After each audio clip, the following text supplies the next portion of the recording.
देखिए दोस्तों, आज हमने फिर से एसएससी एग्ज़ाम रिलेटेड क्वेश्चन लाया हूं जो कि 2026 की तैयारी कर रहे हैं तो उसके लिए है। ये पार्ट 15 है। इससे पहले 14 वीडियो और आ चुका है, उसको भी आप लोग ज़रूर देखें। तो चलिए हम पहला प्रश्न की ओर चलते हैं। पहला प्रश्न में बोल रहा है कि जो है एक वस्तु का अंकित मूल्य 180 रुपया है, इसे 15% की छूट पर बेचा गया है, तो रुपया में छूट निकालें। तो सबसे पहले देखिए दोस्तों, अंकित मूल्य पर ही छूट निकलता है। तो 180 रुपया का हम 15% लिख देते हैं। 15% होता है कितना, 3×5=15, यानी 3/20 इसका शॉर्ट फॉर्म। तो 3/20 इधर लिख के 20 नमा असैया से काट देते हैं। ठीक है, ये टोटल कटिए 27 रुपये जो है हमारा रुपया में आंसर है। ठीक है, 27 रुपये, option number C is the right option. चलिए नेक्स्ट प्रश्न में हमारे पास ये रहा। इसमें बोल रहे एक बगीचे में पहले वर्ष गुलबहार के 6 पौधे हैं। प्रत्येक वर्ष माली गुलबहार के 3 नए पौधे उगाता है। बगीचे में पहले वर्ष चमेली के भी 26 पौधे हैं, जिसमें से प्रत्येक वर्ष जो है 2 पौधा सूख जाते हैं। पहले वर्ष के बाद कितने समय में गुलबहार के पौधों की संख्या चमेली के पौधों की संख्या के बराबर, मतलब कितने समय में जो है दोस्तों दोनों के पौधा बराबर। कहने का मतलब इधर हमारे पास इधर पहले से 6 पौधा है गुलबहार वाला, इधर 26 पौधा है। ये घटते हुए और ये बढ़ते हुए कितने समय में ये जो है दोनों सेम हो जाना चाहिए। कितने समय, तो सेम होने के लिए हमारे पास टाइम सेम होना चाहिए।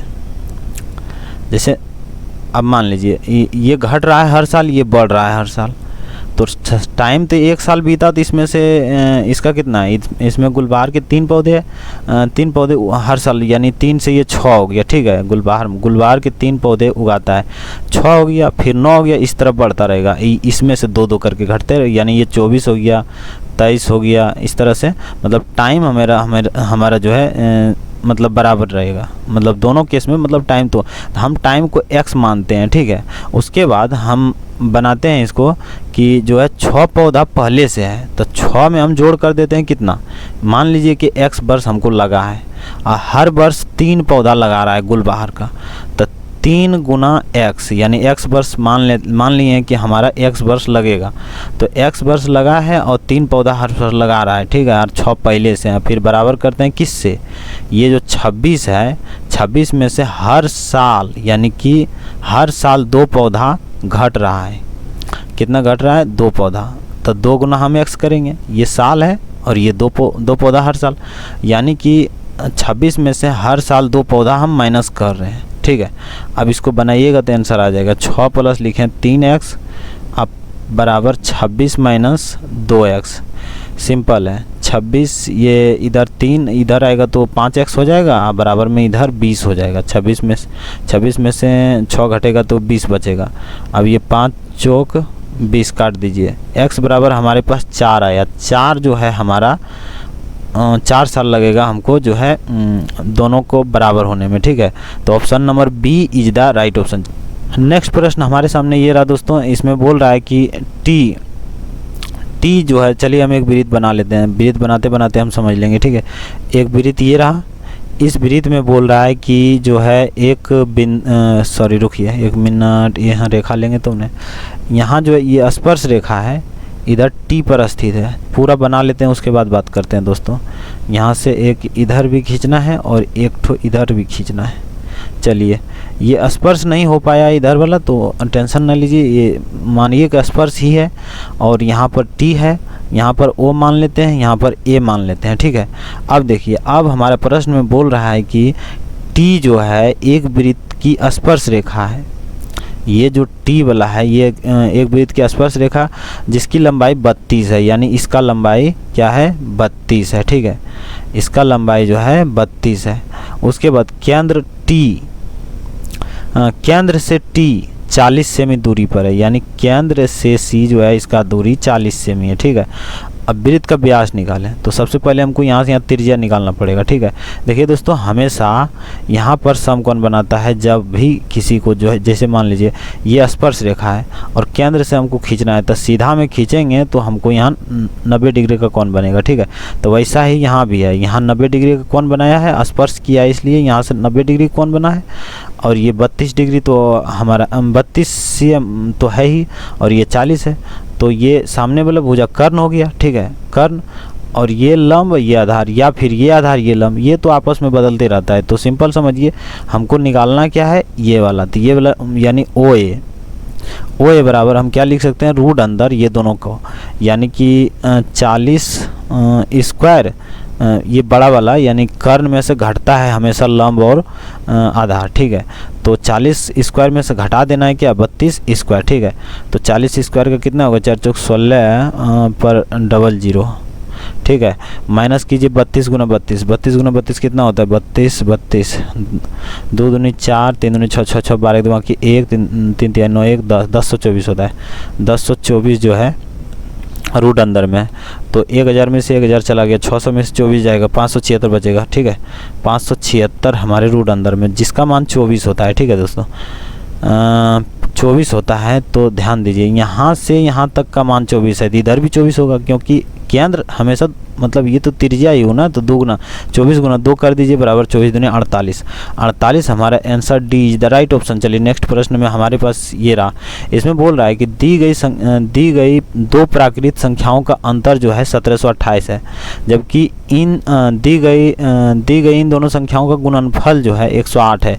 दी गई इन दोनों संख्याओं के घनों का योग दी गई इन दोनों संख्याओं के घनों का योग निकालने बोल रहा है। ठीक है दोस्तों, तो सबसे पहले देखिए दोस्तों, हमको करना यहाँ ये है कि ये जो है दोस्तों, सबसे पहले देखिए यहाँ पर बोल रहा है 1728 जो है ये क्या है, दो प्राकृत संख्याओं के अंतर का घन सबसे मान लीजिए ए और बी है, इसका अंतर किए, उसके बाद इसका घन कितना है 1728। ठीक है, उसके बाद ध्यान देना यहाँ ये है कि हमको a माइनस बी भी निकालना है, यानी कि ये निकालेंगे तो रूट अंदर में आ जाएगा, यहाँ 3 लिखा के, यानी 3 गुम से वो निकलेगा 1728।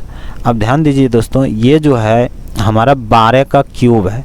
ध्यान दीजिए दोस्तों, आप लोग 1 से कम 15 तक क्यूब याद कीजिए, 1 से 30 तक स्क्वायर याद कीजिए, 40 तक भी कर सकते हैं, 50 तक भी कर सकते हैं, लेकिन 30 तक कम से कम होना चाहिए। इसको भी आप लोग 30 तक कर सकते हैं, लेकिन मिनिमम मतलब 15 तक याद कीजिए, 30 तक भी कर लीजिए, आपका मर्जी।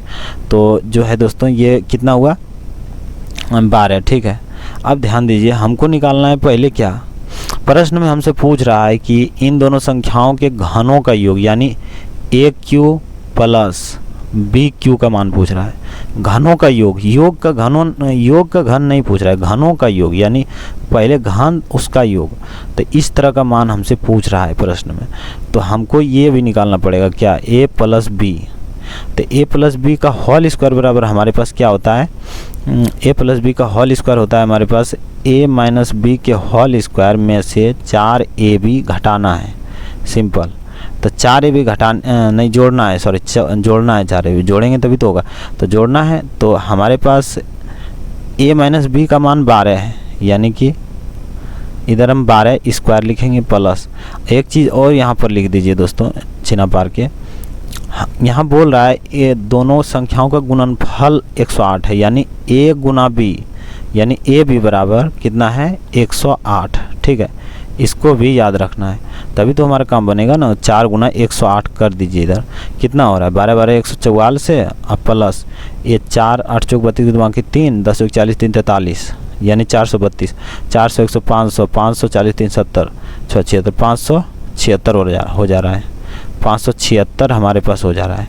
अब देखिए दोस्तों, ये जो है स्क्वायर का मान है, यहाँ पर देखिए स्क्वायर का मान है। ठीक है, तो हम इसको रूट अंदर में कर सकते हैं, यहाँ a प्लस बी बराबर लिख के। ठीक है, a प्लस बी बराबर रूट अंदर, तो ये कितना हो जाएगा, ये 576 24 का मान है। ठीक है, रूट अंदर में 576 जो है 24 का मान है। अब देखिए दोस्तों, इतना मान हो गया। अब देखिए हमारे पास एक सूत्र होता है a प्लस बी के होल क्यू बराबर क्या होता है, a cube plus b cube plus 3ab into a plus b. ठीक है, अब ध्यान देने वाला बात यहाँ पर ये है कि हमको तो निकालना है इसका मान, लेकिन ये इधर है, तो हमको क्या करना है, इसको उठा करके इधर ले आना है। यानी कि ये प्लस में है तो हम इधर लाएंगे तो माइनस में आ जाएगा। तो सबसे पहले देखिए दोस्तों, हम क्या लिख सकते हैं कि ये इधर वाला ही लिख रहे हैं। क्या लिख रहे हैं, इधर वाला, यानी कि a प्लस बी का होल क्यू लिखें। अब इसको उठा करके इधर लाएंगे तो हमारा यहाँ -3ab into a plus B हो जाएगा। ठीक है, अब ये बचा है ओनली इधर, तो हम इधर लिख सकते हैं, लेकिन हम इधर नहीं लिख के हम इधर ही लिख देते हैं a cube plus b cube, simple. तो ये हमारा सिंपल हो गया। अब इसको हम यहीं छोड़ देते हैं, इसका मान निकलेगा। और इसका मान देखिए a प्लस बी का मान हम यहाँ निकाल चुके हैं, 24 है, तो हम यहाँ 24 लिखते हैं। -3 गुना ए बी का मान हमारे पास 108 है, तो 108 लिखते हैं। इंटू में a प्लस बी का मान फिर से हमारे पास कितना है, 24 है। अब ध्यान दीजिए, इसको कैलकुलेट करने के बाद हमारा आंसर आ जाएगा। तो सबसे पहले ध्यान दीजिए, 24 गुना 24 हमारे पास 576 होता है। ठीक है, 576 गुना 24 कर लेते हैं। 6 चौक 24 के 4 बाकी 2, 7 चौक 28, 2 30 के 0 बाकी 3, 5 चौक 20 3 23। ठीक है, 6 दूनी 12 बाकी 1, 7 दूनी 14 1 15 5 बाकी 1, 5 10 1 11, 4 2 5 3 8, 11 2 13, सॉरी 13,824। उसके बाद इधर भी हमको गुना करना है, ये तीनों गुना में ही है, तो हम इसको भी कर सकते हैं, इसको जैसे आसान हो सकता है उसे करना है। और क्या, तो हम क्या कर सकते हैं, 24 गुना 3 कर लेते हैं पहले, या तो पहले हम इसी को कर लेते हैं।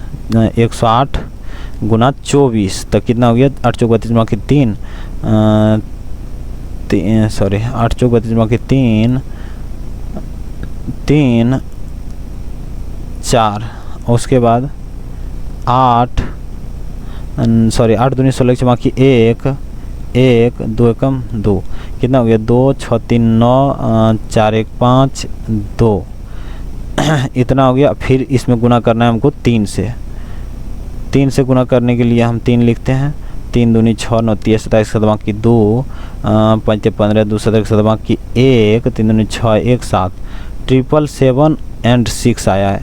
तो हम यहाँ पर ही लिखते हैं, क्योंकि यहाँ भी लिखेंगे तो एक ही बात हुआ।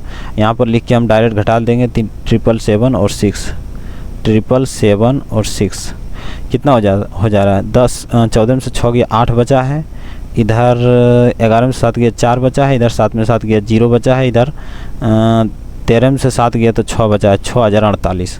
6048 किस में है, इसमें है ए नंबर में।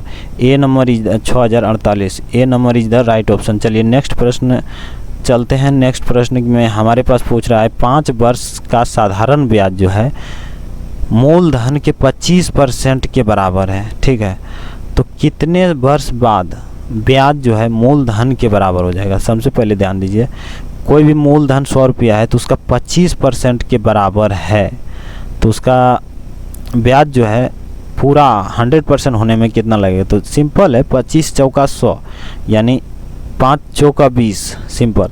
लेकिन इसका नियम ये है कि मान लीजिए कि 5 वर्ष का ब्याज जो है 25% यानी 5 साल लग रहा है, कितना 25% निकालने के लिए। 100% निकालने के लिए कितना टाइम लगेगा, 25 चौका 100, 5 चौका 20 वर्ष समय लगेगा। 20 वर्ष ऑप्शन नंबर ए में है। चलिए नेक्स्ट दोस्तों, आज तक के लिए इतना ही, और इसी तरह का वीडियो आगे भी आता रहेगा, तो आप लोग वीडियो को देखना ना भूलें। तो चलिए आज तक के लिए इतना ही, तब तक के लिए जय हिंद।